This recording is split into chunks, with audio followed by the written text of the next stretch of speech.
नमस्कार, बुलेटिन में आपका स्वागत है। आपके साथ मैं दीपेश बरगले। चलिए खबरों की शुरुआत करते हैं। सुकमा से इस वक्त बड़ी खबर निकलकर सामने आ रही है। आपको बता दें, जवानों और नक्सलियों के बीच मुठभेड़ चल रही है। मुठभेड़ में 5 जवान घायल हुए हैं। 8वां बटालियन के साथ की मुठभेड़ पूरा बताया जा रहा है। बड़ी खबर निकलकर सामने आ रही है।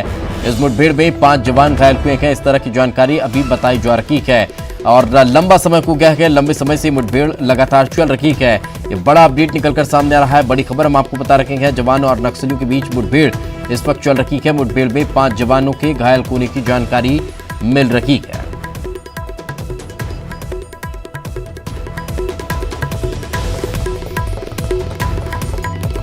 तो हिडमा बटालियन बताई जा रही है जिसके साथ ये मुठभेड़ हुई है। ये बड़ी खबर इस वक्त हम आपको बता रहे हैं और छत्तीसगढ़ के सुकमा से इस वक्त ये बड़ी खबर निकलकर सामने आ रही है, जहां पर जवानों और नक्सलियों के बीच मुठभेड़ हुई है और हिडमा में 5 जवान घायल बताए जा रहे हैं। मुठभेड़ में 5 जवान घायल हुए हैं। ये जानकारी निकलकर सामने आ रही है। हिडमा बटालियन जो नक्सली बताए जा रहे हैं वो हिडमा जो बटालियन है उसके बताए जा रहे हैं और हिडमा बटालियन के साथ जवानों की मुठभेड़ इस वक्त चल रही है।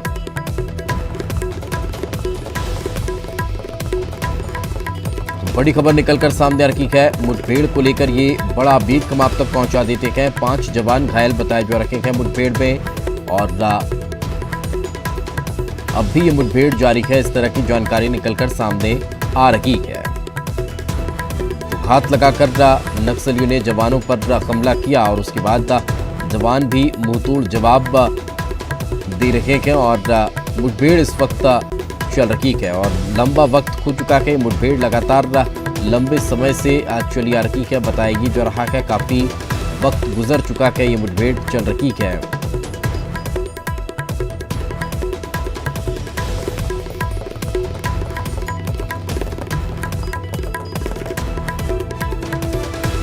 बड़ी खबर हम आपको बता रहे हैं। सुकमा से इस वक्त की बड़ी खबर निकलकर सामने आ रही है। जवानों और नक्सलियों के बीच मुठभेड़ चल रही है। मुठभेड़ में 5 जवान घायल हुए हैं। हिडमा बटालियन के साथ की मुठभेड़ होना बताया जा रहा है। 5 जवान घायल हुए हैं और 5 जवानों को लेकर अब अस्पताल में भर्ती करने की तैयारी है। उन्हें कैसे यहां से लेकर आया जाए और उन्हें अस्पताल में शिफ्ट किया जाए, भर्ती किया जाए, इस तरह की अब कवायद शुरू हो रही है। लेकिन ये बड़ी अपडेट हम आपको बता रहे हैं। बड़ी खबर निकलकर सामने आ रही है। मुठभेड़ इस वक्त चल रही है जवानों और नक्सलियों के बीच।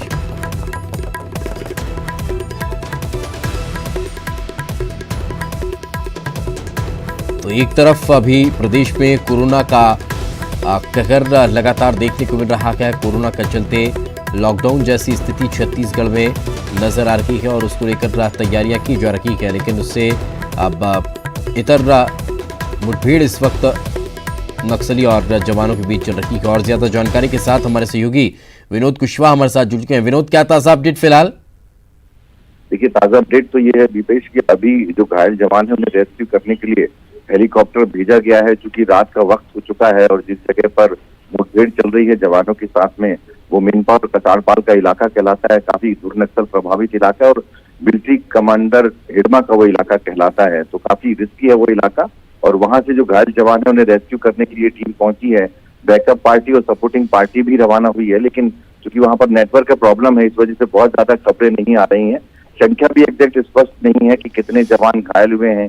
कोई ज्यादा बड़ा नुकसान तो नहीं हुआ है। अभी सिर्फ इतनी ही जानकारी आ रही है कि कुछ ज्यादा जवान घायल हुए हैं और एक नक्सली के मारे जाने की भी खबर आ रही है। दीपेश, बिल्कुल। अब कितना समय हो गया, कब से ये मुठभेड़ लगातार चल रही है वहां पर विनोद? देखिए, तकरीबन 4 बजे मुठभेड़ शुरू हुई थी और एक राउंड मुठभेड़ का खत्म हो गया था और बताया जा रहा है कि जब जवान लौट रहे थे, क्योंकि पहली राउंड की जब मुठभेड़ हुई इसमें कुछ जवान घायल हुए थे और जब वो लौट रहे थे रेस्क्यू करने के लिए, उस दौरान दोबारा ये मुठभेड़ हुई और उसके बाद से लगातार अभी उस इलाके में रुक रुक कर मुठभेड़ होने की जानकारी मिल रही है। दीपेश, चलिए, बिल्कुल, बहुत बहुत शुक्रिया इस तमाम जानकारी के लिए। तो जैसा कि हमारे सहयोगी बता रहे हैं कि मुठभेड़ अभी भी चल रही है और दल अब भेज दिया गया है। और चलिए अब बात करते हैं कोरोना की दस्तक की। बन जाता है एक से दूसरा, दूसरे से तीसरा, इसको हमको तोड़ना है।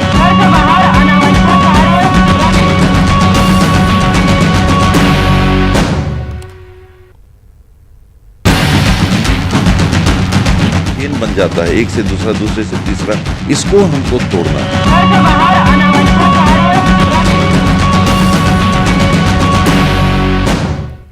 छत्तीसगढ़ में कोरोना की दस्तक के बाद से एक के बाद एक का एहतियाती कदम उठाए जा रहे हैं। इसी कड़ी में सरकार ने कई बड़े फैसले लिए हैं, जिसमें प्रदेश भर के सभी शासकीय दफ्तरों को 31 मार्च तक बंद रखने का फैसला लिया गया है। इस दौरान आवश्यक सेवाओं से जुड़े हुए दफ्तर और लोग अपना काम पहले की तरह करते रहेंगे। वहीं अंतर्राज्यीय बस सेवा पर रोक के बाद अब तमाम निजी और सिटी बसों को भी 29 मार्च तक के लिए बंद कर दिया गया है। साथ ही 23 मार्च से 25 मार्च तक प्रदेश भर में शराब दुकानें बंद रखने का फैसला लिया गया है। इसके अलावा अगले आदेश तक सभी खेल आयोजन और प्रशिक्षण शिविर को रद्द किया गया है। कोरोना वायरस को लेकर प्रदेश भर के शहरी क्षेत्रों में पहले से धारा 144 लागू है। School, college, coaching class, mall और भीड़ भाड़ वाले तमाम जगहों को बंद रखा गया है। वहीं रायपुर में लॉकडाउन के हालात देखे गए हैं। व्यापारियों ने एहतियातन अपनी दुकानें बंद रखी हैं, जिससे सन्नाटा पसरा हुआ है। केवल जरूरी सामान के लिए दुकानें खुली रखी गई है। राजनांदगांव के लालबाग सिंधी कॉलोनी को लॉकडाउन किया गया है। यहाँ रहने वाले कुछ व्यापारी विदेश से लौटे हैं, जिसके बाद लगातार उन्हें होम आइसोलेशन में रखकर जांच की जा रही है। आपको बता दें कि प्रदेश में इंग्लैंड से लौटी एक महिला मरीज में कोरोना पॉजिटिव पाए जाने के बाद तमाम एहतियात बरती जा रहे हैं। इसके अलावा प्रधानमंत्री नरेंद्र मोदी के आह्वान पर कल जनता कर्फ्यू के लिए भी लोगों को जागरूक किया जा रहा है। कुल मिलाकर सारी कवायद कोरोना संक्रमण के चेन को रोकने की है। ये जो चेन बनती जा रही है कि एक से दूसरा, दूसरे से तीसरा, तीसरे से चौथा, इस चेन को ब्रेक करना है। इस चेन को ब्रेक करना सबसे महत्वपूर्ण है और यही वजह है कि कल होने वाला जनता कर्फ्यू इसके लिए सबसे बड़ी एक संजीवनी साबित हो सकता है। हमारे सहयोगी अवधेश हमारे साथ जुड़े हुए हैं। अवधेश, किस तरह की और ज्यादा फैसले लिए गए हैं, किस तरह की स्थितियां अब पूरे प्रदेश में देखने को मिल रही है? सरकार ने आज तकरीबन 1 दर्जन बड़े फैसले लिए हैं, जिसमें शराब दुकानों को बंद करने का निर्णय, तमाम रेस्टोरेंट, बार, होटलों को बंद करने का निर्णय, बीआरटीएस की जो बस है उसे बंद करने का, सिटी बस बंद करने का निर्णय। और सबसे बड़ी बात यह कि अंतर्राज्यीय परिवहन सेवा पर सरकार ने पहले ही रोक लगाई थी, लेकिन आज ये तय किया गया जो अंदरूनी क्षेत्र में जो चलने वाले बस है, मतलब रायपुर से छत्तीसगढ़ के सीमावर्ती क्षेत्र में जाने वाले जो बस है, वो एक फेरे के लिए वहां जाएंगे, वो उनका अंतिम स्टॉपेज होगा और वहां से जो भी बस राजधानी रायपुर के लिए आएगी वो यहां आने के बाद यहां पे डंप हो जाएगी। मतलब ये कि अब जो एक शहर को दूसरे शहर से जोड़ने वाली जो बसें थी, उस बसों के भी पहिए थम जाएंगे अंतिम फेरे के बाद। इसके अलावा सरकार ने सबसे बड़ा जो फैसला लिया है, श्रमिकों के हित में लिया है कि किसी तरह से ना तो छटनी की जाएगी, जो निजी संस्थानों में काम करने वाले लोग हैं, ना तो वेतन काटा जाएगा, सब वैतनिक सबको अवकाश दिया जाएगा। मतलब यह कि 31 मार्च तक सभी श्रमिक अवकाश पे रहेंगे, जिनका वेतन मालिक को भुगतान करना होगा। तो सरकार ने तकरीबन 1 दर्जन बड़े निर्णय आज दिपेश लिए हैं, जिससे कोरोना वायरस को लेकर जो भय का माहौल बना हुआ है, उसे एहतियातन, उसे सावधानी बरतने के लिए उसे तमाम तैयारियां हैं। धरातल स्तर पर ये तमाम निर्णय लिए जा रहे हैं। साथ ही साथ पंजीयन कार्यालय में रोक लगा दी गई, 31 तारीख तक कोई पंजीयन नहीं होगा। लाइसेंस की जो वृद्धि थी, जो 31 मार्च जिसको समाप्त होना था, उसे बढ़ा के अब 30 अप्रैल कर दिया गया है। नगर निगम में संपत्ति कर जमा करने की जो तारीख 31 मार्च आखिरी थी, उसे बढ़ा के 30 अप्रैल तक कर दिया गया है। तो कुल मिला के कि राज्य सरकार हर वो जरूरी फैसले ले रही है, जिससे लोगों में सबसे पहले तो भय का माहौल कम हो, अब लोगों को घरों से निकल के सरकारी दफ्तरों तक ना जाना पड़े, लोगों को बाजार तक ना जाना पड़े। इसलिए तमाम जो व्यवस्थाएं, तमाम जो निर्णय है वो लिए जा रहे हैं। राजधानी रायपुर अघोषित रूप से पूरी तरह से लॉकडाउन है। तमाम जो दुकान है, बाजार है, उसे बंद कर दिया गया है। अति आवश्यक वस्तुओं को छोड़ के तमाम दुकानें बंद है। सराफा पूरी तरह से बंद है, कपड़ा मार्केट पूरी तरह से बंद है, इलेक्ट्रॉनिक मार्केट पूरी तरह से बंद है, चौपाटी पूरी तरह से बंद है। तो कुल मिला के दीपेश ये कि सरकार 3 दिनों के भीतर तकरीबन 25 से 26 बड़े निर्णय लिए हैं इन तमाम चीजों को रोकने के लिए, लोगों में जागरूकता फैलाने के लिए। धरातल पे सैनिटाइज किया जा रहा है, साफ सफाई का विशेष अभियान चलाया जा रहा है। हमने देखा कि किस तरह से विधायक खुद हाथों में बाल्टी लेके ब्लीचिंग पाउडर छिड़कते हुए नजर आ रहे हैं, पूरे वार्ड घूम के। अन्य पार्षद भी इस काम में लगे हुए हैं। तो कुल मिला के जो एकजुट होकर जो कोरोना के खिलाफ जो धरातल पे लड़ाई दिख रही है, उसी का प्रतिसाद है कि अब लोगों के मन में थोड़ी सी भय कम है और कल जो जनता कर बिल्कुल, यानी कि समझा जा सकता है कि लोगों को जागरूक करने के लिए और लोगों को स्वस्थ रखने के लिए वो तमाम कवायतें होती हुई दिखाई दे रही है। साथ में रखे अवधेश, आगे भी आपसे चर्चा करेंगे। समझा जा सकता है कि बेहद महत्वपूर्ण निर्णय प्रदेश सरकार के द्वारा लिए जा रहे हैं और सिर्फ निर्णय नहीं लिए जा रहे हैं, उनको अमल में लाया जा रहा है, अमली जामा पहनाया जा रहा है। कोशिश की जा रही है कि लोगों को सतर्क और सचेत किया जाए। और ये सीधी तस्वीरें इस वक्त आप देख पा रहे हैं। प्रदेश बीजेपी के तमाम बड़े नेता नजर आ रहे हैं, मीडिया से मुखातिब हो रहे हैं। क्या कुछ कह रहे हैं, सुनते हैं।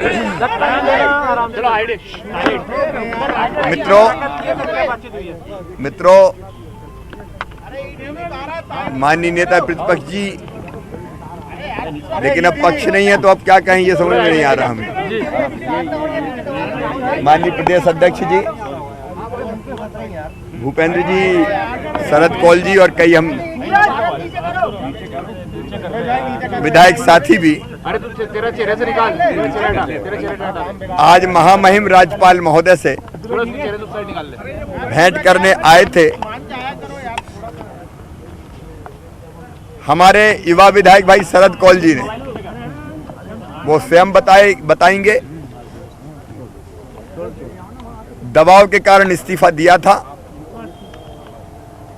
लेकिन विधानसभा के नियम प्रक्रिया के अंतर्गत अगर इस्तीफा स्वीकृत होने के पहले कोई सदस्य इस्तीफा दे और स्वीकृत होने के पहले वापस ले ले तो वो इस्तीफा स्वीकृत नहीं किया जाता, त्यागपत्र स्वीकृत नहीं किया जाता। 16 तारीख को शरद जी ने स्वयं अपना इस्तीफा वापस लिया था विधानसभा सचिवालय जाके। वो राजभवन भी आए थे और यहाँ भी उन्होंने ये कहा कि दबाव बस इस्तीफा दिया था, मैं अपना इस्तीफा वापस ले रहा हूँ, मेरा इस्तीफा स्वीकृत ना किया जाए। लेकिन ये दुर्भाग्यपूर्ण है, विधानसभा अध्यक्ष जिनको निष्पक्ष होना चाहिए पूरी तरह से पक्षपात कर रहे हैं। वैसे भी जब वो चुने गए थे तो कांग्रेस और गैर भाजपा सदस्यों ने चुना था। अभी उनका जो व्यवहार इस दौरान रहा है वो निष्पक्ष अध्यक्ष के समान नहीं रहा। एक दल विशेष के कार्यकर्ता के नाते वो काम कर रहे हैं। 22 इस्तीफे आए, उन्होंने पहले 6 स्वीकार किए, बाकी क्यों स्वीकार नहीं किए, स्वीकृत नहीं किए, फिर 16 किए, और अब एक युवा विधायक, आदिवासी विधायक जिसको लाखों लोगों ने चुन के भेजा, अपना त्यागपत्र वापस लेने के बावजूद उनका इस्तीफा स्वीकृत करने का जबरदस्ती वो विधानसभा सचिवालय पर दबाव डाल रहे हैं। आज विधानसभा स्लीपिंग स्थिति में है, नेता सदन है नहीं, और सदन नहीं है तो प्रतिपक्ष भी, क्योंकि ये सरकार बहुमत खो चुकी है, इसलिए वो भी नहीं है। और ऐसी स्लीपिंग स्थिति में कोई महत्वपूर्ण नीतिगत ऐसा फैसला जिसके किसी का लाभ हो, किसी की हानि हो, लेने का अधिकार अध्यक्ष को नहीं है। लेकिन वो लगातार दबाव डाल रहे हैं कि श्री शरद कौल का इस्तीफा स्वीकृत किया जाए। ये भेदभावपूर्ण, पक्षपातपूर्ण और हम कुटिल कार्रवाई मानते हैं। एक दल के कार्यकर्ता के नाते वो व्यवहार कर रहे हैं, और हमारे आदिवासी विधायक को जो भारी वोटों से 33,000 वोटों से जीत के आए, उनके चुनाव को, उनके सदस्यता को समाप्त करने का षड्यंत्र कर रहे हैं। और इसलिए आज महामहिम राज्यपाल महोदय से हमने प्रार्थना की है कि ऐसी स्थिति में वो हस्तक्षेप करें और अध्यक्ष को, विधानसभा अध्यक्ष जी को इस तरह के गलत निर्णय जिसका लेने का अधिकार उनको नहीं है उसको रोकें। आज महामहिम से ये आग्रह करने हम लोग आए थे। हम लोगों ने एक बात ये सुनी है कि पीएस में जो है वो अभी सचिवालय में सर अभी तक नहीं स्वीकार हुआ है। ने भले बोला पर सचिवालय में ऐसी कोई जानकारी नहीं है। देखिए सीधी बात यह है कि इस्तीफा स्वीकृत नहीं है, दबाव डाला जा रहा है। ये दबाव क्यों डाला जा रहा है ये समझ में नहीं आ रहा है। शरद कौल विधायक हैं और ऐसी स्थिति में जब वापस ले लिया इस्तीफा तो ये स्वीकृत करने का दबाव क्यों डाला जा रहा है ये भी असंवैधानिक है। नेताजी जो आदरणीय शिवराज जी ने आप सभी के सामने कहा है, ये बात अब साबित हो चुकी है कि विधानसभा अध्यक्ष महोदय की भूमिका शुरू से निष्पक्ष नहीं रही है। अनेकों विषय अनेकों मौके ऐसे आए हैं और पिछले 3 सप्ताह से तो अब हम यह प्रमाणित भी कर सकते हैं और दावे के साथ भी कह सकते हैं कि अध्यक्ष महोदय जिसकी हम सभी लोग जिस आसंदी की हम सभी लोग बहुत मान्यता करते थे, आसंदी का सम्मान करते थे, उस आसंदी के प्रति सम्मान का भाव अब हम लोगों के बीच में उतना नहीं। और इस कारण से भी कि एक जनजाति के विधायक का जिसने दबाववश कोई इस्तीफा लिखवा लिया, उसके बाद स्वीकृत होने के पूर्व यदि कोई विधायक साथी हमारे, चूँकि मैं अभी तक विधायक दल का नेता रहा हूँ प्रतिपक्ष में, और इस कारण से मेरी जिम्मेवारी थी, उन्होंने मुझको भी बताया कि भाई साहब मेरा इस्तीफा जबरन लिखवा लिया गया है। और हम लोगों ने उस समय भी कहा था कि ये ठीक बात नहीं है, फेयर प्रैक्टिस नहीं है, आप अपने न्याय नहीं कर रहे, आप सभी के संरक्षक हैं अध्यक्ष महोदय के नाते। लेकिन हमारी बात नहीं सुनी गई और मुझे जानकारी मिली है कि विधानसभा सचिवालय के ऊपर इस बात का दबाव डाला जा रहा है कि इनका इस्तीफा स्वीकार करें। पता नहीं क्यों ऐसा कर रहे हैं और इस कारण से राज्यपाल महोदय के सामने हम सभी लोग इस विषय को रखने के लिए आए थे। शरद कौल जी भी आज हमारे साथ में हैं, वह स्वयं राज्यपाल महोदय से निवेदन कर चुके हैं, आप सभी के समक्ष वो अपनी बात कहें।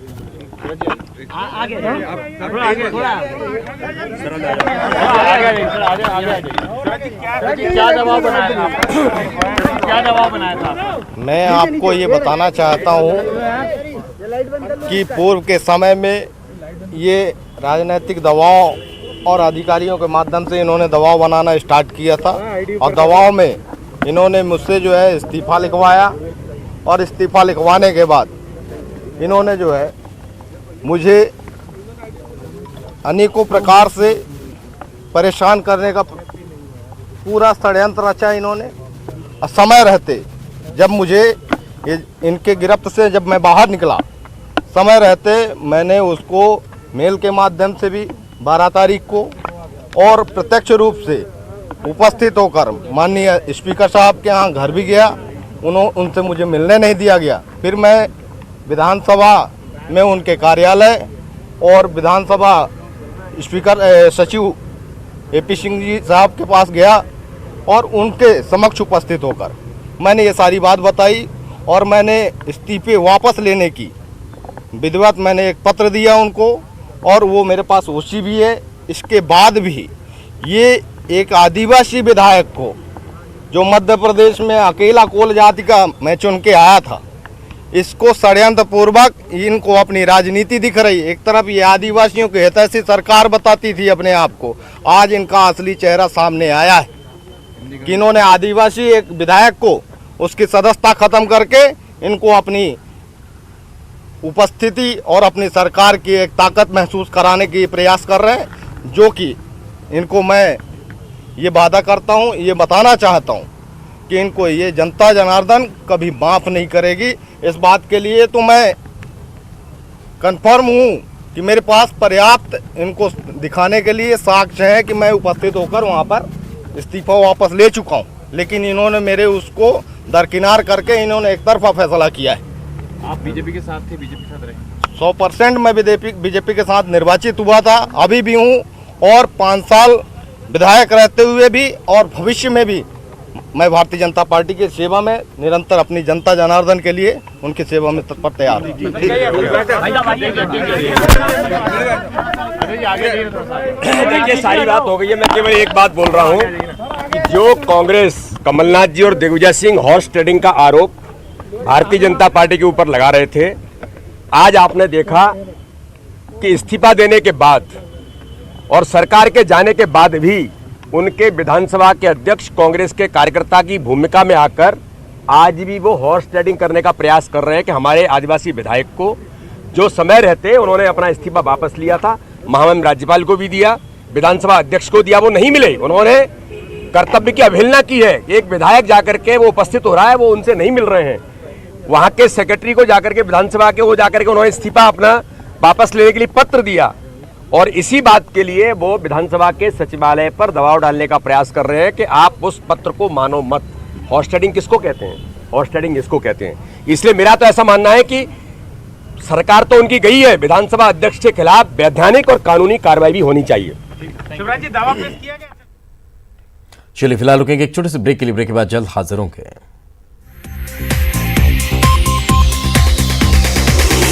ब्रेक के बाद आपका स्वागत है और एक और खबर इस वक्त निकलकर सामने आ रही है। सुकमा जिले में भूकंप के जोरदार झटके महसूस किए गए हैं। एकाएक का भूकंप आने से लोगों में अफरा तफरी मच गई और घर और दुकान से लोग बाहर निकल आए। सुकमा जिले के साथ साथ सीमावर्ती प्रदेश उड़ीसा की मलकानगिरी और जयपुर में भी भूकंप के झटके महसूस किए गए। मलकानगिरी में भी भूकंप के झटके के वजह से एक मंदिर के फर्श पर क्रैक हो गया। रिक्टर स्केल पर भूकंप की तीव्रता 4